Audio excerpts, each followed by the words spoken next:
आज 20 साल के बाद एक एक के पास 20,000 करोड़ से ज्यादा की संपत्ति। मैं बिना नाम लिए कहना चाहता हूं आपको, आप सब होशियार हैं, तुरंत समझ जाएंगे। महाराष्ट्र में एक नेता है जिसके पास 20 साल पहले फूटी कौड़ी नहीं थी। अगर पुणे से बंबई आना हो तो बस का किराया नहीं था उस नेता के पास।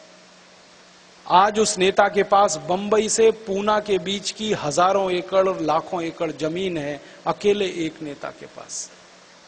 अकेले एक नेता के पास हजारों लाखों एकड़ जमीन एक व्यक्ति के पास। 20 साल पहले एक नेता था मुंबई में, दादर रेलवे स्टेशन पर भाजीपाला बेचता था। भाजीपाला समझते पालक, मेथी वगैरह वगैरह। आज उसकी संपत्ति खाली मुंबई में 28,000 करोड़ की है, सिर्फ मुंबई में। 20 साल पहले एक नेता था नासिक में जो सिनेमा का टिकट ब्लैक किया करता था। आज उसकी प्रॉपर्टी 22,000 करोड़ की है महाराष्ट्र। सभी राज्यों में नेताओं का ये हाल। मेरा जन्म उत्तर प्रदेश का है। वहां थोड़े दिन पहले एक अधिकारी पकड़ा गया, सीबीआई के चंगुल में आया, जो उत्तर प्रदेश सरकार का चीफ सेक्रेटरी रह चुका है, अखंड प्रताप सिंह।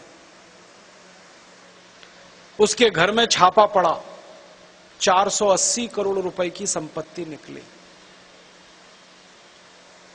मैंने अखंड प्रताप सिंह का, वो यूपी कैडर का, आईएएस कैडर का अधिकारी रहा, तो कैडर की फर्स्ट पोस्टिंग से लास्ट पोस्टिंग तक की पूरी तनख्वाह जोड़ दी मैंने। वो 84 लाख रुपए बैठती है, उसके पास 480 करोड़ की संपत्ति कहां से आई? और 84 लाख की जो तनख्वाह बैठती है उसमें बीवी बच्चों का खर्चा, पढ़ने का, पढ़ाने का, रहने का कुछ तो हुआ होगा। अब उसकी संपत्ति 480 करोड़ कहां से बैठती?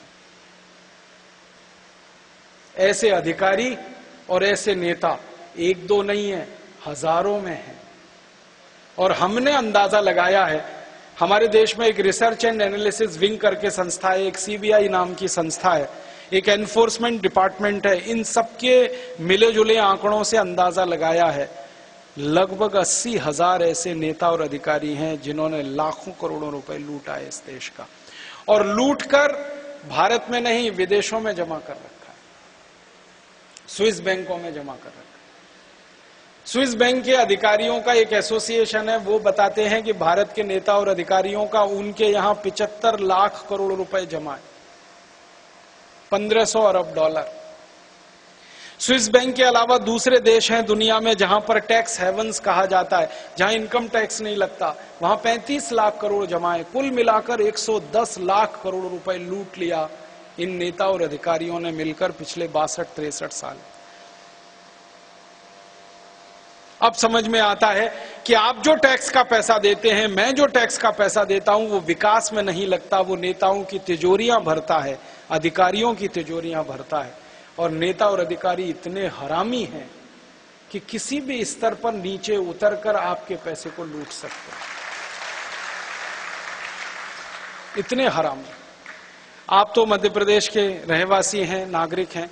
इस मध्य प्रदेश में बहुत दिन पहले एक दुर्घटना हुई थी, भोपाल में गैस कांड हुआ था, उसमें 17,000 लोग मर गए थे। सुप्रीम कोर्ट ने कंपनी के ऊपर मुकदमा करके कुछ पैसे वसूले थे, 1500 करोड़ रुपए, और बांटने का आदेश दिया था सभी नागरिकों को जिनके घर में मृत्यु हुई है। ये नेता और अधिकारी उसे भी खा गए। आप कल्पना कर सकते हो, हमारे देश के नेता और अधिकारी किसी का कफन बेच के भी खा सकते हैं, इतने निकृष्ट और नराधम किस्म के लोग हैं।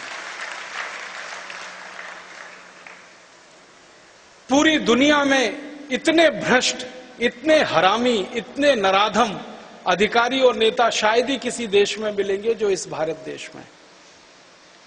दुनिया में समय समय पर सर्वे होते रहते हैं। अभी थोड़े दिन पहले एक सर्वेक्षण हुआ, पता किया गया कि दुनिया में 200 देश हैं, किस देश की नौकरशाही, किस देश के अधिकारी सबसे ज्यादा भ्रष्ट हैं और किस देश के नौकरशाह और अधिकारी सबसे ज्यादा ईमानदार हैं। वो सर्वे की रिपोर्ट कहती है कि दुनिया का बहुत छोटा सा देश है सिंगापुर, वहां के अधिकारी सबसे ज्यादा ईमानदार और कर्मठ हैं।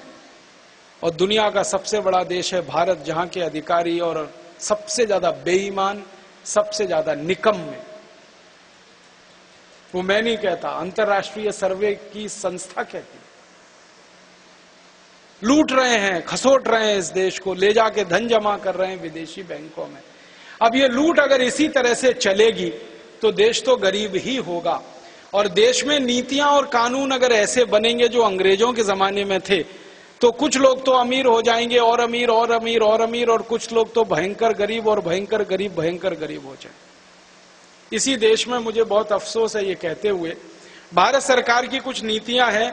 एक नीति का नाम है उदारीकरण, एक का नाम है वैश्वीकरण, एक का नाम है निजीकरण। पिछले 1991 से इस देश में चल रही है।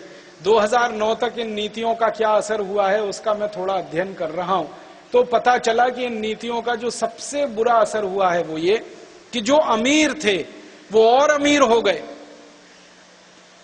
जो गरीब थे और गरीब हो गए। मैं एक ही उदाहरण से कहता हूं कि उदारीकरण और वैश्वीकरण का सबसे बड़ा फायदा अगर उठाया तो टाटा, बिरला, डालमिया, धीरूभाई अंबानी, ये वगैरह वगैरह वगैरह इन लोगों ने उठाया। और इनकी आमदनी कितनी बढ़ गई है। एक आदमी है मुकेश अंबानी और एक है अनिल अंबानी।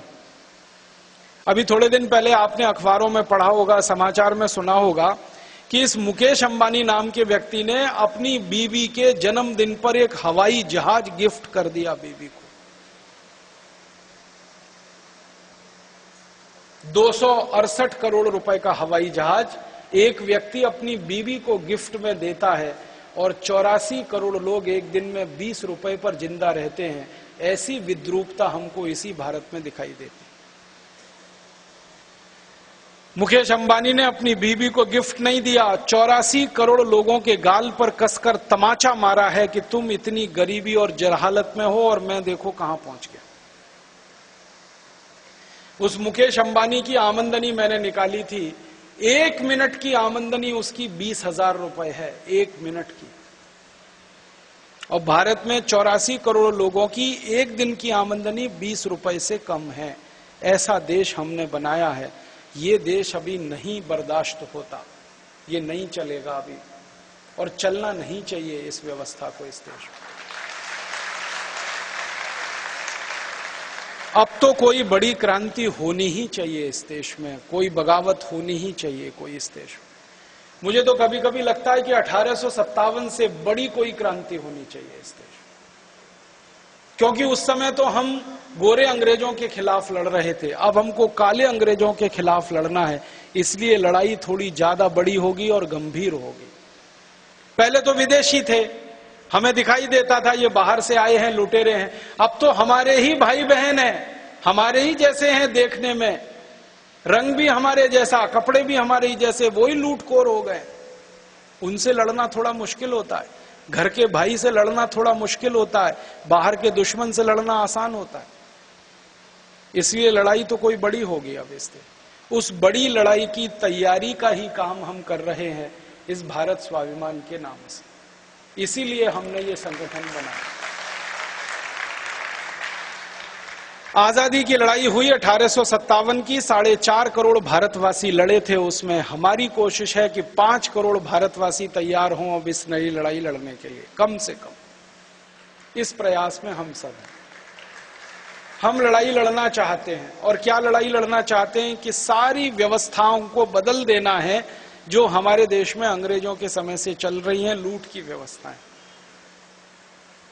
सबसे पहला काम हम क्या करना चाहते हैं, भारत स्वाभिमान का जो संगठन हमने खड़ा किया है और इसको तेजी से आगे बढ़ाने का प्रयास जो हम कर रहे हैं, उसका पहला काम जो हम करना चाहते हैं वो यही कि 62-63 साल इन काले अंग्रेजों ने जो भारत को लूटा है और भारत का पैसा विदेशी बैंकों में जमा किया है, सबसे पहले इस पैसे को हम वापस लाना चाहते हैं इस देश में। आप बोलेंगे क्या ये हो सकता है? हाँ, हो सकता है। मुश्किल नहीं है, असंभव नहीं है। करने वाला संकल्प अगर बड़ा है तो दुनिया में कोई काम मुश्किल और असंभव नहीं है। मैंने तो दुनिया के देशों का इतिहास पढ़ा है, एकदम से असंभव लगने वाली चीजें संभव हुई हैं दुनिया में। एक जमाना था